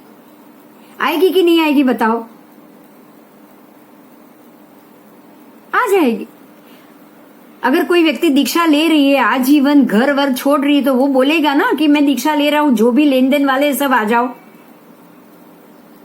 क्योंकि अब मेरे पास पैसे नहीं रहेंगे, आगे मैं कमाने वाला नहीं हूं, जो भी जिनको भी मेरे से पैसे लेने हैं वो सब आ जाओ, मैं सबका पैसा चुगतान करने के लिए बैठा हूं। तो लोग आएंगे कि नहीं आएंगे? यही काम आप अब करोगे अगर आप संभाव में चले गए तो आसपास की जो भी ये दुनिया की जो व्यक्ति है, अगर वो व्यक्ति आपके आने वाले 2-3 भव में सामने नहीं आने वाली, तो जो उसके ऊपर उदीर्णा जो कर्म पड़ा होगा ना, वो उदीर्णा होके इसी भव में भुगतान के लिए सामने आ जाएगा। समझ में आई? तो अब आपको सम रहना अति आवश्यक हो गया, क्योंकि जो व्यक्ति से लेन देन नहीं है ना, वो भी आके आपसे हिसाब चुकता करेगी, वो भी बिना कारण गुस्सा करके जाएगी। जो व्यक्ति को आपने देखा तक नहीं है, वो भी आपको गुस्सा करके जाएगी। अगर कोई व्यक्ति को देखा तक नहीं है, उसको भी आप मदद करोगे अगर आपको उनको कुछ देने का पुण्य लिखा होगा तो, क्योंकि देना भी तो चुकता करना है, लेना भी चुकता करना है, देना भी हिसाब चुकता करना है। समझ में आई ना बात? तो 2-3 भव के अंदर अगर ये सारा हिसाब पूरा करना हो गया, तो आपको बिल्कुल शांत होके समभाव में आके सारा हिसाब किताब खत्म करना पड़ेगा। तो ये सनातन सत्य स्वरूप मोक्ष मार्ग जो अनादि काल से है, भविष्य में भी रहने वाला है, आज भी है, आज तक इस मार्ग पर चलने वाले अनंत जीवात्मा, 1-2 नहीं, अनंत जीवात्मा अपने दुर्गुण से मुक्त हो गए और भगवान बन चुके हैं, भविष्य में भी बनेंगे, अनंत आत्मा बन सकते हैं, तो आप भी बन सकते हो। ऐसा सोच के हर व्यक्ति में भगवान बनने की योग्यता पड़ी हुई है, ये आपको समझना पड़ेगा। हम खुद के आत्माओं की शक्ति को नहीं पहचान सकने के कारण ही अनादि काल से पशु, नरक, तिर्यंश, देव, मनुष्य सब में भटक रहे और इस दुखमय संसार में दुख को भोग रहे। लेकिन अगर मन में ठान लिया ना, तो ये जन्म मरण सब आराम से बंद हो सकता है। और वापस जन्म कहाँ लेना वो हमारे हाथ में नहीं है, लेकिन वापस नहीं जन्म लेना है ना, वो जरूर हमारे हाथ में है। बात समझ में आ गई? समझ में आ गई? बहुत बड़ी बात थी। क्लियर हुआ? जन्म कहाँ लेना है ना, वो आपके हाथ में नहीं, क्योंकि जो कर्म लगे हुए उस हिसाब से जाओगे, लेकिन जन्म मरण नहीं लेना वो जरूर आपके हाथ में। ठीक है? अनंत काल से जन्म मरण चालू है, उसका मुख्य कारण है ऐसे वातावरण, ऐसे संस्कार जो हमारे आसपास होते हैं। अच्छे लोगों के साथ रहेंगे, अच्छे गुरु बनाएंगे, तो ये जन्म मरण बंद होना बहुत इजी हो जाएगा। तो आपको सम्यक ज्ञान, सम्यक गुरु, सम्यक धर्म, ये तीनों की आराधना आपको जरूर करनी चाहिए ताकि आप इस संसार से और उससे मुक्त हो पाओ। ठीक है, अब इसमें यही सब लिखा हुआ है बराबर। मोक्ष में प्रतीक्षा, अनंत सुख किसने देखा है? ऐसे सवाल तो अभी हमको करनी ही नहीं, क्योंकि आप बहुत सारी चीज को समझ चुके हो। अगर आपके मन में कोई शंका या प्रश्न है तो आप पूछ सकते हो। इतनी सारी अगर चीज जिसने भी समझ ली होगी ना, जो भी 2-3 बार से लेक्चर चल रहे हैं, उसको तो मोक्ष जाने के लिए सारा रास्ता पता चल गया होगा। पता चला है कि नहीं चला है? बताओ बताओ, तो पता चल गया, मालूम पड़ गया। तो जैन धर्म और जैन जीन अरहंत के कहे हुए रास्ते पे चलना, मतलब अरिहंत के कहे हुए रास्ते पे चले तो आप जैन धर्म पे ही चलोगे, ये तो हकीकत एक ही बात है दोनों।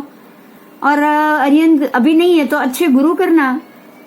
ठीक है, तो सम्यक ज्ञान, सम्यक धर्म, सम्यक गुरु, सुदेव, सुगुरु, सुधर्म, तीनों आ गए आ गए आ गए।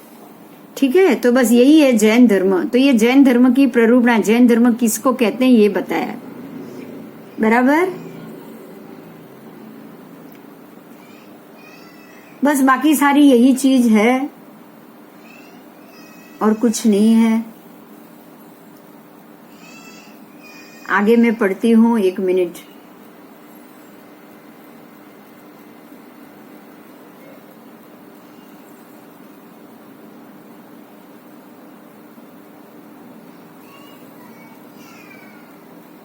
बाकी जिन्हें विशेष जानने की जिज्ञासा हो उन्हें सदगुरु के संपर्क में रहकर जैन धर्म की पुस्तकों का गहराई पूर्वक अभ्यास करना चाहिए और विशेषकर सर्वज्ञ भगवान महावीर स्वामी जी द्वारा बताई गई विश्व की महत्वपूर्ण हकीकतों को जानने की जिज्ञासा हो तो ये ग्रंथ आपके हाथों में रहे, इस ग्रंथ का अवश्य अवलोकन करें। चलो अब आप समझ में आ गया आपको कि आप ये जो पढ़ रहे हो वो कितने महत्व का है, समझ में आ गया। तो बार बार ऐसे सम्यक ज्ञान की पुस्तक को आपको पढ़ना पड़ेगा। आपके हाथ में भी आ चुका है, अभी सबके हाथ में आ चुका है। सारिका अभी तू आएगी तब मैं तेरे को दे दूंगी, आसपास जब आए इरला तब बता देना। अभी महात्मा आएंगे तो तू आएगी शायद, बराबर? पक्का आऊंगी। हाँ पक्का आएगी तो बता देना, ठीक है? तो मैं यहाँ से भेज दूंगी, तेरी बाकी है। बाकी अमिता जी को पहुंच गई, दक्षा जी को पहुंच गई, बाकी सारे काश्मीरा और सबको भी पहुंच गई। जिनको जिनको चाहिए थी वो सबको पहुंच गई है। एक एड्रेस आया हुआ है परेश भाई का, वो भी मैं पूना का, वो भी मैं भेज दूंगी 1-2 दिन में। बाकी सारे जो सुन रहे हैं जिसको भी चाहिए, सूरत वाले मेरे ख्याल से थे 1-2, जो भी है मुझे प्लीज एड्रेस भेज दीजिएगा ताकि मैं तुरंत आपको पोस्ट करा लूं। अब यहाँ एक बात और बताई है, उसको समझना है, बहुत अच्छी बात है, आप ध्यान से समझो। जैन दीक्षा कोई बच्चों का खेल नहीं है, समझिएगा। ये बात है बहुत सही कि जैन दीक्षा या जैन धर्म का पालन कोई बच्चों का खेल नहीं है। इतना सारा कष्ट कैसे सहन हो सकता है? पर इसका जवाब एक ही है कि अगर मान लो कि आपको 3rd स्टेज का कैंसर हुआ हो और मरने से बचने के लिए डॉक्टर की सभी बात मानोगे या नहीं मानोगे? बहुत अच्छा उदाहरण दिया। अगर आपको 3rd स्टेज का कैंसर हुआ है, डॉक्टर बोले कीमो लेना पड़ेगा तो मानोगे। फिर डॉक्टर बोलेगा कीमो लेने से ये दर्द होगा तो वो भी मानोगे। दर्द सहन करोगे या नहीं करोगे? करोगे। बराबर इसी तरह से जो अगर क्रिया करने में दर्द हो रहा है तो उसको सहन करने की कोशिश करो, बराबर। अगर तप नहीं हो रहा है तो 4-4 घंटे भूखे रहने की कोशिश करो, वो तो हो सकता है ना। 6 घंटा भूखे रहने की कोशिश करो, बढ़ते जाओ धीरे धीरे। बीच में ना खाओ, ये भी तो हो सकता है, ये भी तो हो सकता है, ये भी हो सकता है कि आप बीच में ना खाओ, बराबर। बहुत सारी चीज है, कोशिश करनी है धीरे धीरे आगे बढ़ने की। हाँ, अब यहाँ एक और जवाब है, इतना सारा कष्ट कैसे सहन हो सकता है? तो मरने से बचने के लिए डॉक्टर की सभी बात हम मानते हैं। तो जो एक बार मरने से बचा है उसकी अगर आप सभी बात मान रहे हो, भविष्य में अनंत बार मरने से बचाने वाली बात, भगवान की बात क्यों नहीं मानोगे? भगवान की बात मानी तो बार बार मरने से बचोगे या नहीं बचोगे? डॉक्टर की बात मानने से एक बार मरने से बच रहे हो, सिर्फ एक बार मरने से जो बचा रहा है उसकी बात मान रहे हो तुरंत। तो जो भगवान बार बार मरने से बचा रहा है आपको, उसकी बात क्यों नहीं मानेंगे हम?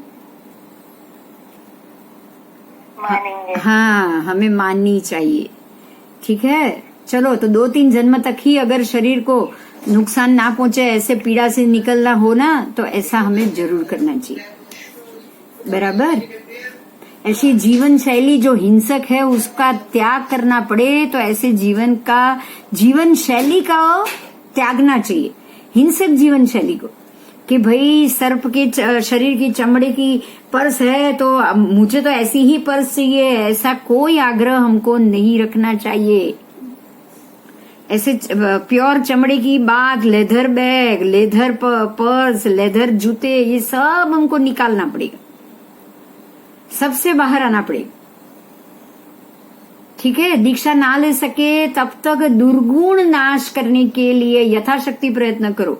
दीक्षा ना ले सको तब तक भी में श्रावक जीवन कहा गया है। तो श्रावक की 11 पड़ीमा और श्रावक के 12 व्रत याद रखोगे? याद रह गया? श्रावक की 11 पड़ीमाएं हैं, उसको भी पढ़ेंगे हम, आपके 2nd ईयर 3rd ईयर में आएगा। श्रावक की 11 पड़ीमा और श्रावक के 12 व्रत। ठीक है, उसमें गुण व्रत भी आएंगे, शिक्षा व्रत भी आएंगे, सब आएंगे। और 12 व्रत की डिटेल और 12 व्रत का उच्चारण जिंदगी में करना ही चाहिए हमें। सम्यक दृष्टि श्रावक बनना है तो श्रावक के व्रत का पालन हमें लेना भी चाहिए, करना भी चाहिए, नियम लेना भी चाहिए और उसका पालन करना भी चाहिए। ओके, तो ये सब आएगा आगे। तो श्रावक व्रत, अगर साधु नहीं बन रहे हो, श्रावक हो तो श्रावक के व्रत का पालन करो। तो जैन धर्म में श्रावक जीवन तभी आप जी पाओगे। ठीक है, ऐसे श्रावक बनने वाले जीवात्मा जो जिसके बिना चल पाए, जो चीज के बगैर चल पाती है उसके बगैर चलाना सीखे। और दुर्गुणों से तो बचना ही बचना है श्रावक को।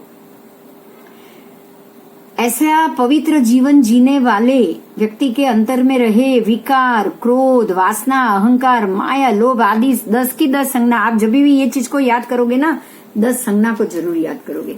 वो सारी संज्ञाओं के आदि दोष को कम करना है और उसके कम होते ही उस वस्तुओं पे ममत्व और उसके नजदीकी व्यक्तियों के ऊपर का आकर्षण भी अपने आप बहुत घट जाएगा। समझ में आया? समझ में आया? बताओ मुझे, बात कैसे समझ में आई? जब दुर्गुण घटेंगे, दुर्गुण का मतलब एग्जाम्पल लेते हैं, जैसे कि चमड़े की चीजों का उपयोग, वो दुर्गुण हुआ? हाँ। जब दुर्गुण घटेंगे या फिर अगर कोई किसी को आदत है दारू पीने की, स्मोकिंग करने की या कोई और ऐसा भक्ष्य खाने की अगर कोई आदत है, ये दुर्गुण है। तो दुर्गुण घटाना आपने सोचा भी कि मुझे दुर्गुणों से बाहर निकलना है, आपने ऐसा सोचा भी। तो दुर्गुण घटाने के लिए आपको क्या करना पड़ेगा? ऐसे वातावरण से दूर रहना पड़ेगा, ऐसे दोस्तों से दूर रहना पड़ेगा या नहीं? सहेली कैसी करनी पड़ेगी? फ्रेंड्स कैसी बनाओगे? जो आपको बियर बार में ले जाए, ऐसी फ्रेंड करोगे क्या? नहीं करो। बराबर। जो दोस्त के साथ रह के आपके दुर्गुण बढ़े, ऐसी दोस्त और दोस्ती और वातावरण से आपको दूर रहना पड़ेगा। ठीक है, तो पहले आप दुर्गुणों से दूर रहोगे, उसके बाद सद्गुणों को अपनाओगे। अब आ गया, मतलब ये अंधा आकर्षण है। मेरी दोस्त है, ये मेरी है, चाहे वो कितनी भी बुरी हो लेकिन वो मेरी दोस्त है। ये क्या हुआ? अंधा आकर्षण हुआ। बात समझ में आ रही है? ये अंधा आकर्षण हुआ, उसकी हर बात मैं मानूंगी, चाहे वो बुरी क्यों ना हो। उसकी हर गलती पे पर्दा डालूंगी, ये भी तो बुरी बात हुई। बुरा हुआ क्योंकि ये अंधा आकर्षण है, आपको अपनी सहेली के लिए अंधा आकर्षण है। तो आप वो अगर बुराई के रास्ते पे चल रही है तो आप उसके साथ भी जा रहे हो, और ये सोच के जा रहे हो भाई वो तो मेरी खास है, मैं उसको छोड़ नहीं सकती, है ना? ये सोच के ही जा रहे हो ना?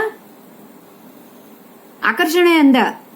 उसकी जगह उल्टा करो, आकर्षण को दया में बदल दो, करुणा में बदल दो। तीव्र राग नहीं करना है, पर करुणा करनी है कि भाई ये मेरी दोस्त है, तो करुणा तो आनी ही चाहिए कि मेरी दोस्त है, भटक रही है, उसको मैं रोकूं।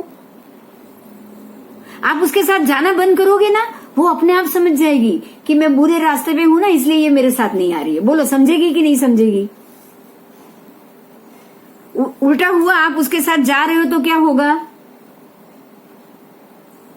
वो यही मानेगी कि मैं गलत हूं, फिर भी ये मेरे साथ है, मतलब मेरी गलती को इसने नजरअंदाज किया है, इसको कोई बाधा नहीं है, मैं कितनी भी गलत रहूं इसको कोई प्रॉब्लम नहीं है।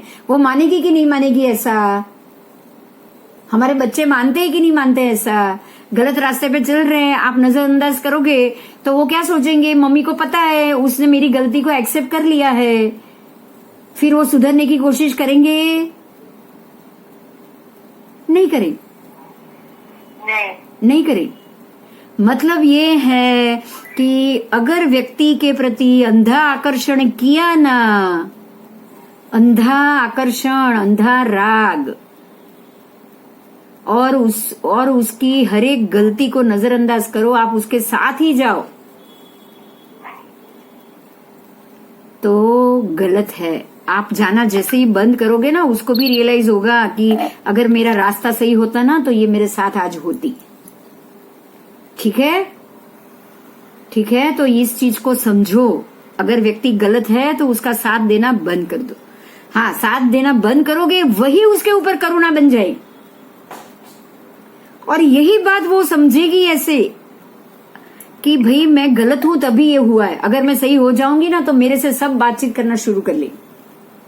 समझ में आया? ये मौका है उसके लिए, ये उसके लिए मौका है। अगर उल्टा कर लिया ना तो आप भी गलत और वो भी गलत।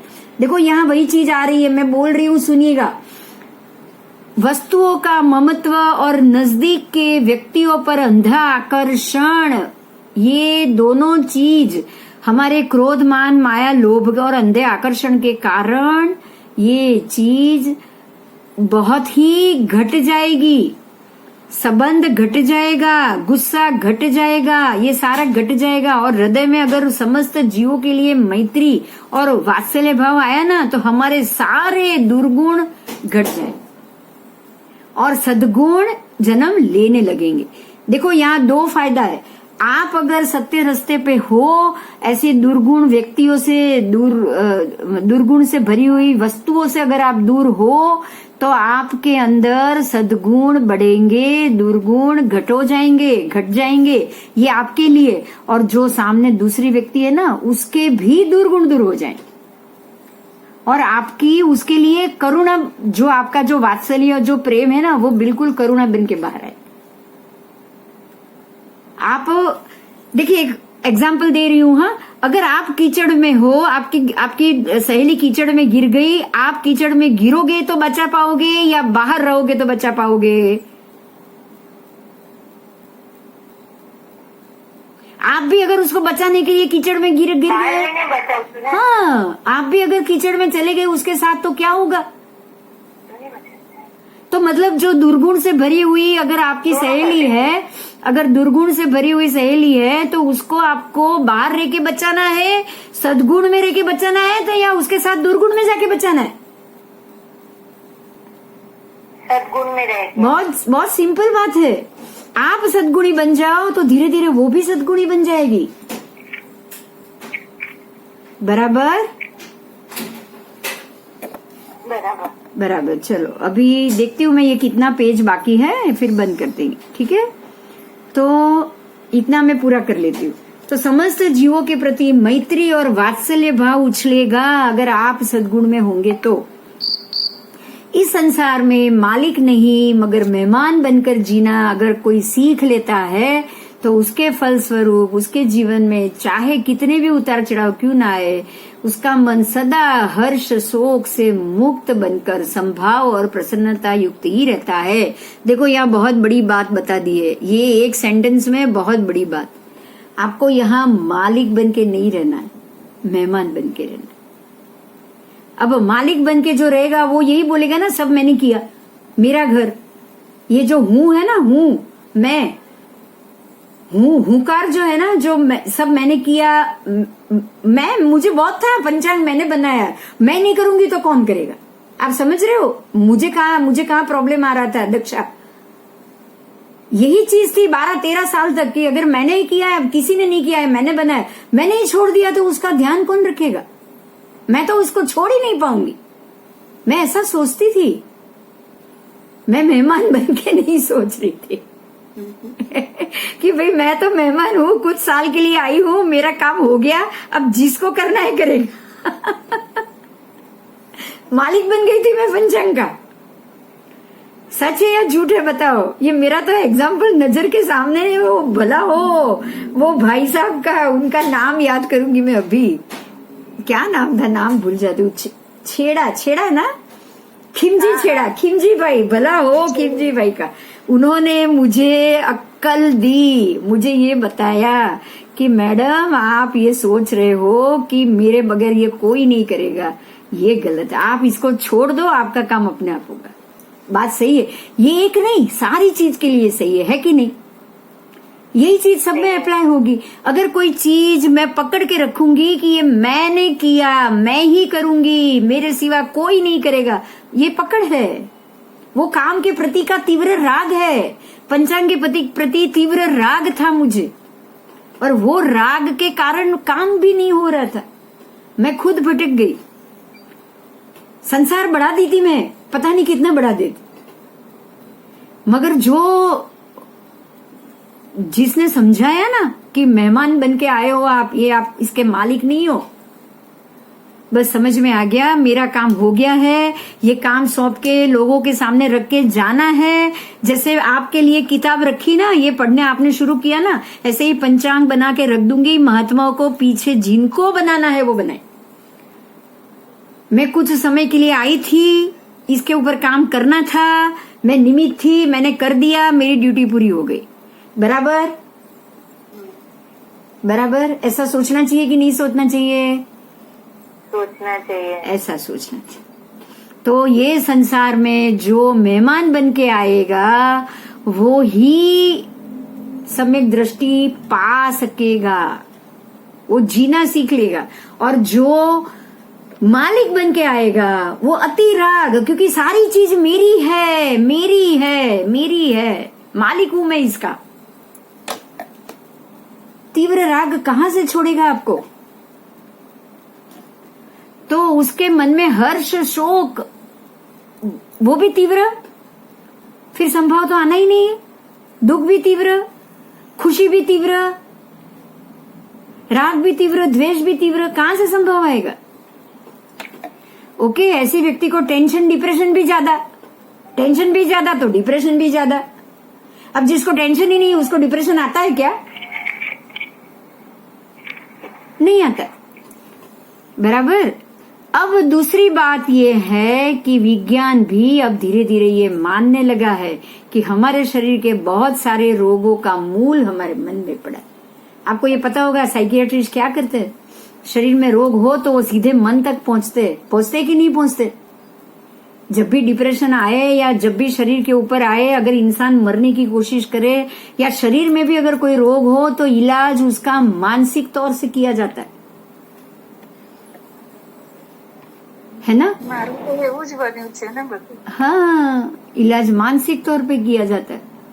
जब भी शरीर में समझी नहीं ત્યારે वो बीमार थी, सीधे डॉक्टर सर्जरी कर लेंगे। और डॉक्टर की सर्जरी फिर आगे काम ही नहीं आएगी, आगे काम ही नहीं आएगी। एकदम तबीयत सारी थी। हाँ, क्यों? क्योंकि मन से ही निकाल दिया ना सब।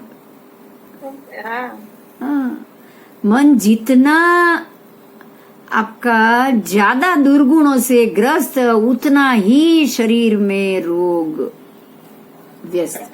आपको पता है, जैसे ही एक बात, बहुत अच्छी बात समझनी है आज, जैसे ही आपके आत्मा के ऊपर से कर्म घटते जाएंगे ना, आत्मा की शक्ति बढ़ जाएगी ना, शरीर की शुद्धि बढ़ती जाएगी, वो तन में इतना सा भी रोग नहीं होगा।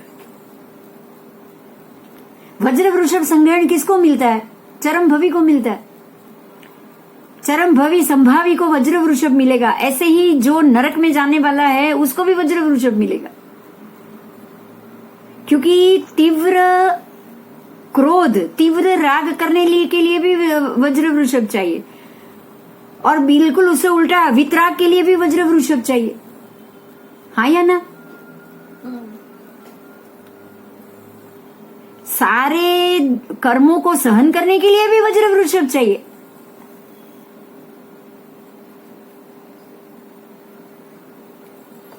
तो ये बहुत समझना है हमें कि मानसिक मक्कमता हमें कहाँ पे मदद करेगी। ठीक है, ऐसा करें हम, ये मन से रोग है उसका कल ही चर्चा करें नेक्स्ट क्लास में, क्योंकि ऐसे पढ़ जाएंगे तो मजा नहीं आएगा। ऊपर फैली। हाँ, मनोयोग समझने में आ जाएगा अगर मन के रोग से हम जानेंगे तो। कोणा न उठवा। हाँ हाँ, ठीक है, ठीक है, बंद करूँ फिर? अच्छा, चलो, ओके, बंद करती हूँ मैं तो। हाँ। ओके, जय जिनेन्द्र, जय जिनेन्द्र, जय जिनेन्द्र। अभी तो शुक्रवार को मिलेंगे, परसों। जय जिनेन्द्र।